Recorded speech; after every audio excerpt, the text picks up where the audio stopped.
মাকামে মাহমুদে তিনি সেজদায় লুটিয়ে থাকবেন এবং সেদিন তিনি সুপারিশ করবেন। সাহিবুশ শাফাআ, তিনি সুপারিশ করবেন। অন্য কোন নবী সুপারিশের সাহস করবে, স্পর্ধাও দেখাবে। আদম আলাইহিস সালাম, নূহ আলাইহিস সালাম, ইব্রাহিম আলাইহিস সালাম সবাই একজন আরেকজনকে রেফার করে, একজন আরেকজনকে রেফার করে, বলবে আমি পারবো না, উনি উনি উনি উনি বলতে বলতে বিষ্ণু ঈসা ইসলামের কাছে যাবে। মানুষগুলো হয়রান হয়ে যাবে, ক্লান্ত শ্রান্ত ঘর্মাক্ত পিপাসার্ত মানুষগুলো। 50,000 বছর হবে সেই দিনটা, কিয়ামতের দিন। মানুষগুলো পেরেশান, যেই নবীর কাছে যায় বলে পারবো না, উনি উনি শেষ পর্যন্ত এটা যে বিষ্ণু ঈসা ইসলামের কাছে ঠেকবে। বিষ্ণু ঈসা ইসলাম কোথায় থাকবেন যেন, জায়গাটার নাম মাকামে মাহমুদে সেজদা অবস্থায় থাকবেন।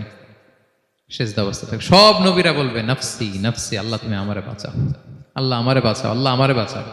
কিন্তু বিষ্ণু ঈসা ইসলাম সেই মাকামে মাহমুদের সেজদায় লুটিয়ে কাঁদতে থাকবেন আর বলবেন উম্মতি উম্মতি উম্মতি, হে আল্লাহ আমার গুনাহগার উম্মতকে বাঁচাও, আল্লাহ আমার গুনাহগার উম্মতকে তুমি বাঁচাও। কাঁদতে থাকবেন বিষ্ণু ঈসা ইসলাম ওই জায়গায়। তখন আল্লাহ তাআলা বলবেন ইয়া মুহাম্মদ ইরফা রাসাক, হে মুহাম্মদ মাথা তোলো। কুল তুসমা, আজকে তুমি যা বলবে তাই শোনা হবে। সাল তু'তা, যা চাবে তাই দেয়া হবে। ওয়াশফা তুশাফা, যার জন্য সুপারিশ করা হবে, যার জন্য সুপারিশ তুমি করবে তার জন্য সুপারিশ কবুল করা হবে। বিষ্ণু ঈসা ইসলাম তখন সুপারিশ করবেন, শুরু করবেন স্টার্টিং।